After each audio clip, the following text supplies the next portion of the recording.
लूका 8 अध्याय में हम एक पीड़ित स्त्री की कहानी पढ़ते हैं जो 12 वर्ष से लहू बहने की बीमारी से पीड़ित थी। वो बहुत सारे डॉक्टरों के पास जा चुकी थी और अपनी सारी संपत्ति खर्च कर चुकी थी, लेकिन उसकी बीमारी और बद से बदतर होती रही।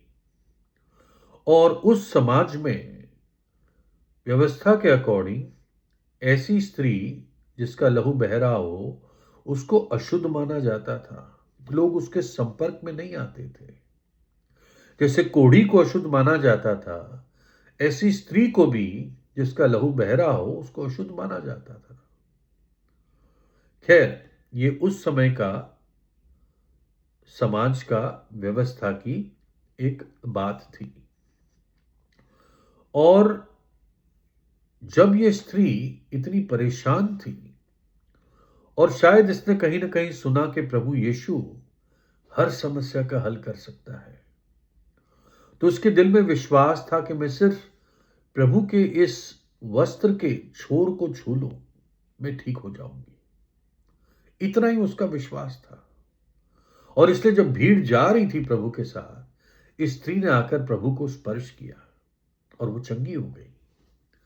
43 आयत से पढ़ते हैं लूका 8 में, और एक स्त्री ने जिसको 12 वर्ष से लहू बहने का रोग था और जो अपनी सारी जीविका वैद्यों के पीछे खर्च कर चुकी थी, तो भी उनके हाथ से चंगी ना हो सकी, पीछे से आकर उसके वस्त्र के आंचल को छुआ और तुरंत लहू बहना थम गया। इस पर यीशु ने कहा, मुझे किसने छुआ? जब सब मुकरने लगे तो पतरस और उसके साथियों ने कहा, हे स्वामी, तुझे तो भीड़ दबा रही है और तुझ पर गिरी पड़ रही है।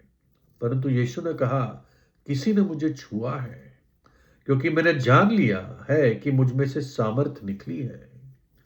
जब स्त्री ने देखा कि मैं छिप नहीं सकती, तब कांपती हुई आई और उसके पांवों पर गिरकर सब लोगों के सामने बताया कि मैंने इस कारण से तुझे छुआ और कैसे मैं तुरंत चंगी हो गई।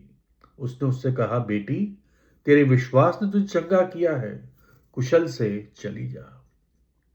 प्रभु ने उसको क्यों सबके सामने लाया? क्या प्रभु जानता नहीं था? लेकिन प्रभु पूरे सुन समाज को बताना चाह रहा था कि अब ये चंगी हो गई, अब ये अशुद्ध नहीं है, अब इसे वापस अपनाया जाए।